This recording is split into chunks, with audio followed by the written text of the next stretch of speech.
तेल के बाद क्या दुनिया का इंटरनेट शटडाउन करने वाला है ईरान? और नए प्लान से गूगल, मेटा, अमेजॉन, माइक्रोसॉफ्ट इनमें तबाही मच जाएगी। तेल के बाद अब इंटरनेट पर खतरा है। केबल अगर कट जाती है तो दुनिया में डिजिटल ब्लैकआउट हो जाएगा। क्या ईरान की मुट्ठी में इंटरनेट का सिल्क रोड आ गया है? 17 केबल्स ऐसे हैं जिस पर पूरी दुनिया का डिजिटल वर्ल्ड टिका हुआ है, पूरी दुनिया। और ये माना जा रहा है कि खतरे में गूगल, मेटा, माइक्रोसॉफ्ट ऐसी टेक कंपनियों का साम्राज्य। नमस्कार, मैं ललित प्रजापति। आज इसी की पड़ताल करेंगे। मिडिल ईस्ट में जारी सैन्य तनातनी अब ऐसे खतरनाक मोड़ पर पहुंच गई है जो सीधे आपकी डिजिटल लाइफ को ठप कर सकती है। अब तक दुनिया सिर्फ इस बात से डरी हुई थी कि होर्मुज संकट, मिडिल ईस्ट का जो तनाव चल रहा है, उसके चलते कच्चे तेल की सप्लाई रुक जाएगी, पेट्रोल और डीजल महंगा हो जाएगा। लेकिन अब ईरान ने एक ऐसा मास्टर प्लान या कहें कि ऐसी धमकी दी है कि दुनिया भर में इंटरनेट का चक्का जाम हो सकता है। ईरानी मीडिया और इस्लामिक रिवोल्यूशनरी गार्ड कॉर्प्स से जुड़े सूत्रों ने संकेत दिए हैं कि तेहरान अब होर्मुज के नीचे बिछी उन समुद्री फाइबर ऑप्टिक केबल्स पर अपना कंट्रोल बढ़ाना चाहता है जो पूरी दुनिया का डिजिटल डाटा ट्रांसफर करती हैं। अगर ऐसा होता है तो गूगल, मेटा, अमेजॉन, माइक्रोसॉफ्ट ऐसी जो तमाम दिग्गज टेक कंपनियां हैं उनका पूरा साम्राज्य हिल जाएगा। यानी अब तेल नहीं, डाटा या डेटा जिसे आप कहते हैं, वो चोक पॉइंट है। अक्सर लोग सोचते हैं कि इंटरनेट सैटेलाइट के जरिए हवा में तैरता है, लेकिन हकीकत इसके बिल्कुल उलट है। दुनिया का 95%, 95% से ज़्यादा इंटरनेट डेटा समुद्र की लहरों के नीचे जो बेहद पतली फाइबर ऑप्टिक्स केबल होती हैं, उनके जरिए एक महाद्वीप से दूसरे महाद्वीप तक सफर करता है। होर्मुज जलमार्ग सिर्फ तेल टैंकर के लिए नहीं, बल्कि वैश्विक डेटा रूट के लिए भी दुनिया का सबसे संवेदनशील डिजिटल चोक पॉइंट है। आईआरजीसी का तर्क यह है कि चूंकि ये केबल्स ईरान की समुद्री सीमा के करीब से गुजरती हैं, इसीलिए तेहरान को इन पर टैक्स वसूलने, ऑपरेटर्स को रेगुलेट करने और केबल की मरम्मत व मेंटेनेंस के काम की निगरानी करने का पूरा हक है। ईरान ने यह चेतावनी दी है कि अगर अमेरिकी टेक कंपनियों ने सहयोग नहीं किया तो इस रूट के डिजिटल ट्रैफिक को ब्लॉक या बाधित किया जा सकता है। यह भी जान लीजिए कि पिछले एक दशक में गूगल, मेटा, अमेजॉन, माइक्रोसॉफ्ट ऐसी जो दिग्गज कंपनियां हैं, इन्होंने अपने cloud storage, AI workload, high speed data के लिए समुद्र के नीचे खुद के प्राइवेट केबल नेटवर्क बिछाने में अरबों डॉलर का निवेश किया है। थोड़ा सा रुक कर यह भी बता देते हैं कि ज्यादातर जो टेक और दिग्गज कंपनियां हैं वो जूइश हैं। जी हां, यहूदी, उनके जो मालिकान हैं वो यहूदी हैं।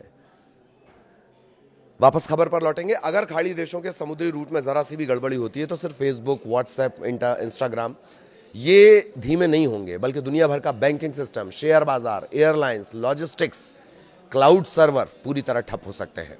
यही वजह है कि रक्षा विशेषज्ञ अब इन अंडर सी केबल्स को बिजली ग्रिड और तेल पाइपलाइन की तरह क्रिटिकल इंफ्रास्ट्रक्चर मान रहे हैं। भारत पर कैसे इसका असर पड़ेगा? इस डिजिटल युद्ध का सबसे बड़ा खामियाजा भारत को भुगतना पड़ सकता है। रिपोर्ट्स के मुताबिक भारत का यूरोप और अमेरिका जाने वाला एक बहुत बड़ा इंटरनेट ट्रैफिक इसी खाड़ी इलाके और लाल सागर के नीचे से गुजरने वाली केबल्स पर निर्भर है। अगर ईरान इन केबल्स के रखरखाव में अड़ंगा लगाता है तो भारत में करोड़ों यूजर्स के लिए cloud services, online payment, apps और डिजिटल प्लेटफॉर्म की रफ्तार या तो सुस्त पड़ जाएगी या ठप हो जाएगी। भारत में इस समय 17 बड़े अंतर्राष्ट्रीय अंडर सी यानी समुद्र के नीचे बिछे हुए केबल हैं। ये केबल मुंबई और चेन्नई जैसे तटीय शहरों के जरिए भारत को दुनिया के इंटरनेट नेटवर्क से जोड़ते हैं। इनका संचालन दूरसंचार विभाग DOT ये करता है। ये भारत की डिजिटल कनेक्टिविटी के लिए बहुत ज़्यादा ज़रूरी माने जाते हैं। CMEW 1, 2, 3, 4, 5 ये केबल सीरीज है। दक्षिण पूर्व एशिया, मध्य पूर्व और पश्चिमी यूरोप को ये आपस में जोड़ती है। BBG bay of Bengal gateway ये केबल भारत को सिंगापुर और मलेशिया से जोड़ती है। IAX इंडिया एशिया एक्सप्रेस ये एक उच्च क्षमता वाली केबल है जो भारत को एशिया प्रशांत क्षेत्र, इसमें सिंगापुर, थाईलैंड, मलेशिया ये आता है, इससे कनेक्ट करती है। इसके अलावा IEX इंडिया यूरोप एक्सप्रेस ये केबल भारत को मध्य पूर्व और यूरोप यानी फ्रांस, इटली, ग्रीस इस तरह के देशों से जोड़ती है। AAE1 एशिया अफ्रीका यूरोप 1 ये केबल दक्षिण पूर्व एशिया को यूरोप के साथ जोड़ती है। भारत इसके प्रमुख केंद्रों में से एक है।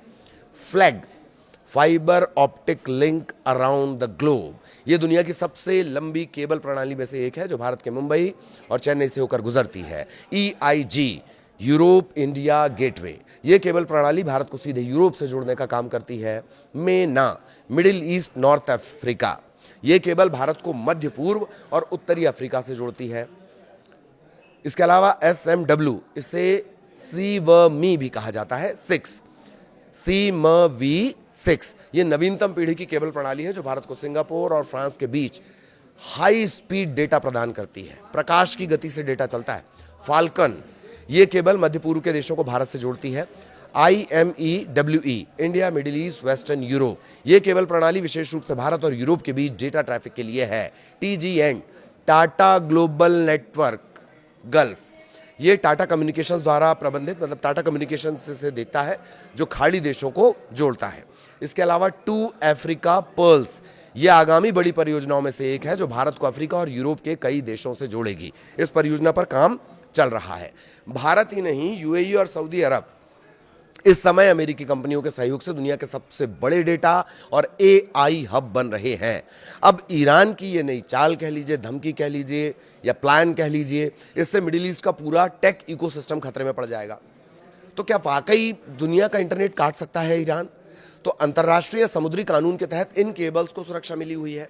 कई देशों के ग्रुप इन्हें मिलकर चलाते हैं। विशेषज्ञ मानते हैं कि शायद ईरान जो है वो पूरी तरह से इंटरनेट केबल्स को काटेगा नहीं, क्योंकि ये सीधे तौर पर विश्व युद्ध को न्योता, वर्ल्ड वॉर को न्योता देने जैसा होगा। लेकिन समुद्र के नीचे केबल्स की मरम्मत करना बहुत जटिल और खर्चीला काम होता है। अब मेंटेनेंस जहाज़ों को वहां जाने के लिए सुरक्षा की ज़रूरत होती है, मंजूरी की ज़रूरत होती है। ईरान इन जहाज़ों को रोककर मंजूरी में देरी कर देगा या सुरक्षा का डर दिखाकर कंपनियों पर भारी कूटनीतिक दबाव बनाएगा। मेंटल प्रेशर जिसे आप कहते हैं, मनोवैज्ञानिक दबाव, इससे केबल्स का जो इंश्योरेंस का खर्च है वो बढ़ जाएगा और टेक कंपनियों को अपने रूट बदलने पर मजबूर होना पड़ेगा। क्या इससे पहले इन केबल्स पर असर पड़ा है? क्या कभी इंटरनेट केबल्स को नुकसान हुआ है? हुआ है। फरवरी 2024 में हूथी के हमलों की वजह से लाल सागर में सीकॉम, TGN और AAE1 ऐसी 4 जो मेन केबल लाइन है वो कट गई थी। इसकी वजह से एशिया और यूरोप के बीच का 25% इंटरनेट ट्रैफिक प्रभावित हुआ था। इन केबल्स को ठीक होने में, पूरी तरह ठीक होने में करीब 5 महीने, यानी जुलाई 2024 तक इतना टाइम लग गया, 5 महीना लग गया। युद्ध क्षेत्र होने के कारण बीमा कंपनियां और मरम्मत करने वाले जहाज, केबल शिप वहां जाने से मना कर देते हैं। परमिट मिलने और सुरक्षा सुनिश्चित करने में महीनों लग गए। इससे पहले जनवरी 2022 में टोंगा ज्वालामुखी विस्फोट की वजह से प्रशांत महासागर में टोंगा देश को दुनिया से जोड़ने वाली जो एकमात्र सबमरीन केबल थी वो कट गई। पूरा देश पूरी तरह से इंटरनेट ब्लैकआउट में चला गया। डिजिटल वॉर का खतरा आप समझ रहे हो। इस वजह से मैं आपको ये डिटेल में आपको बता रहा हूं कि ये होर्मुज के पास जो लाइनें बिछी हुई हैं वो किस तरह से जुड़ी हुई हैं, कितनी जटिल हैं वो। तो टोंगा में जो ज्वालामुखी विस्फोट हुआ, केबल को जोड़ने में 5 हफ्ते, करीब 37 दिन का वक्त लगा। समुद्र के नीचे जमा ज्वालामुखी की राख, मलबा, इसके चलते केबल के सुरों को ढूंढना ही मुश्किल था। अब कहां कहां और कैसे ये पूरा काम होता है? इन इंटरनेट केबल्स का रूट 3 जो प्रमुख महासागर हैं, प्रशांत, हिंद और अटलांटिक महासागर, इनसे होते हुए रूट गुजरते हैं। सबसे जो इंपॉर्टेंट रूट है वो लाल सागर और होर्मुज स्ट्रेट का है। 17 अंडर सी केबल्स का जाल है, वो जान लीजिए पूरी दुनिया का इंटरनेट यहीं से चलता है। इस समय समंदर के नीचे 17 प्रमुख केबल, अंडर सी केबल्स हैं। लाल सागर में मुख्य तौर पर 17 केबल सिस्टम हैं जो पूरे एशिया और यूरोप को कनेक्ट करते हैं। इसमें सी, मी, व 3, 4, 5, 6, ठीक है, ऐसी 4-5 लाइनें हैं। AAE1 Asia Africa Europe 1, Falcon, Gulf brigade international, GBI, Tata TGN, ये मैंने आपके पहले बताया। Asia America gateway AAG, Asia Pacific gateway APG, Asia submarine cable express, India Asia express, Asia direct cable, peace cable, mist, bifrost, EAC C2C। तो होर्मुज दुनिया का कितना internet control करता है, मतलब वो जो स्ट्रेट ऑफ होर्मुज वाला इलाका है। दरअसल हिंद महासागर में सबमरीन केबल्स के होर्मुज स्ट्रेट के रूट से दुनिया के अलग अलग हिस्सों में 15 से 30% का इंटरनेट सप्लाई होता है। मैं ओवरऑल की बात नहीं कर रहा हूं, ओवरऑल तो 95% से ज्यादा है। CMV6, 2 अफ्रीका, मेटा, फेसबुक और ब्लू रमन, गूगल का ये प्रोजेक्ट है। इसी रूट के जरिए भारत और यूरोप को जोड़ा भी जाता है। टू अफ्रीका यानी मेटा और फेसबुक दुनिया का सबसे लंबा सबमरीन केबल सिस्टम है, 45,000 किलोमीटर का, 45,000। इस प्रोजेक्ट का खास हिस्सा पूरा हो चुका है। हालांकि हूथियों के हमले और असुरक्षा के चलते पर्शियन गल्फ और लाल सागर में प्रोजेक्ट का आगे का काम रुका हुआ है। ब्लू रमन प्रोजेक्ट का ज्यादातर हिस्सा पूरा हो चुका है, लेकिन लाल सागर के रूट में काम रुका हुआ है। CMV6 ये 21,700 किलोमीटर लंबी केबल है जो सिंगापुर से फ्रांस तक बिछाई जा रही है। अटलांटिक महासागर में मौजूद केबल लाइन अमेरिका और यूरोप के बीच एक अहम कड़ी है। यूरोप और यूएस के बीच ये सबसे व्यस्ततम रूट में से एक माना जाता है। इस रूट में 1858 में दुनिया की पहली ट्रांस अटलांटिक केबल बिछाई गई थी। इस रूट में MAREA, MET, गूगल, नुवेम ऐसे प्रोजेक्ट हैं। इसकी क्षमता को बढ़ाने के लिए अभी भी काम हो रहा है। इसके अलावा प्रशांत महासागर में मौजूद जो इंटरनेट लाइन केबल्स हैं वो अमेरिका, पूर्वी एशिया, इनके लिए बहुत इंपॉर्टेंट है। अमेरिका को जापान, चीन, ऑस्ट्रेलिया ऐसे पूर्वी एशियाई देशों से जोड़ती हैं ये केबल्स। जापान और अमेरिका के बीच इस रूट से फास्टर नाम की एक लाइन केबल मौजूद है जो दोनों देशों को जोड़ती है। पैसिफिक कनेक्ट इनिशिएटिव गूगल का प्रोजेक्ट है। इस रूट में $1 अरब का निवेश चल रहा है। इसमें प्रोआ, तेहेई ऐसे नए केबल्स पर काम चल रहा है। इसके अलावा इको और बिफ्रॉस्ट, मेटा और गूगल का जो प्रोजेक्ट है वो भी यहीं पर है। ये केबल्स अमेरिका को सीधे इंडोनेशिया, सिंगापुर से जोड़ देंगे। पहली बार दक्षिण पूर्वी एशिया डायरेक्ट अमेरिका से जुड़ेगा।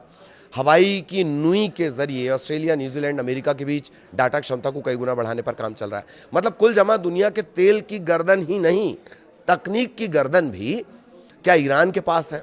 अब एक बड़ा सवाल रहा, आप कह रहे हैं कि अंतर्राष्ट्रीय कानून, तो जिस ईरान की बर्बादी पर अंतर्राष्ट्रीय कानून खामोश है, ऐसे में करो या मरो मोड में आया ईरान, क्या वाकई आपको लगता है कि कानून खेलेगा? जिस तरह की लगातार धमकियां मिल रही हैं, पूरी विश्व बिरादरी एक तरह से मौन है, ऐसा जानकारों का कहना है।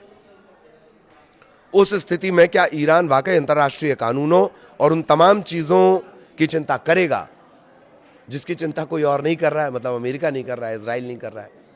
फटाफट अभी एक अपडेट भी आपको बता देते हैं कि क्या कुछ अमेरिका और ईरान के बीच है। तो ये माना जा रहा है कि 24 से 48 घंटे में ईरान पर बड़ा हमला हो सकता है। कल हमने अपने वीडियो में बताया है कि कैसे सेंटकॉम ने एक 30 मिनट्स का प्लान बनाया है कि 30 मिनट में मिसाइल अड्डे, परमाणु केंद्र, रिफाइनरीज, इन सब को नेस्तनाबूद किया जाएगा। फिर मलबे में अमेरिकी सेना उतरेगी और वो जो 400 किलोग्राम 60% तक एनरिच्ड यूरेनियम होने का दावा किया जा रहा है उसे अपने कब्जे में लेगी। क्या वाकई इतना आसान होगा ईरान की जमीन पर जाकर ईरान को टक्कर देना? ट्रंप की चेतावनी के बाद ब्रेंट क्रूड ऑयल जो है, ब्रेंट क्रूड $110 के पास पहुंच गया है। और लेबनान में हिजबुल्लाह के 30 से ज्यादा ठिकानों पर इजराइल के हमले। कल ही 45 दिन का सीज फायर और बढ़ा है। अभी हम अंतर्राष्ट्रीय कानून की बात कर रहे थे, इजराइल धड़ाधड़ हमले कर रहा है सीज फायर के दौर में भी। तो सबसे बड़ा अपडेट ये कि 24 से 48 घंटे में फिर यह युद्ध हो सकता है और अब की बार पूरी दुनिया पर इसका सबसे घातक असर पड़ेगा। आगे भी अपडेट आप तक पहुंचाएंगे। नमस्कार।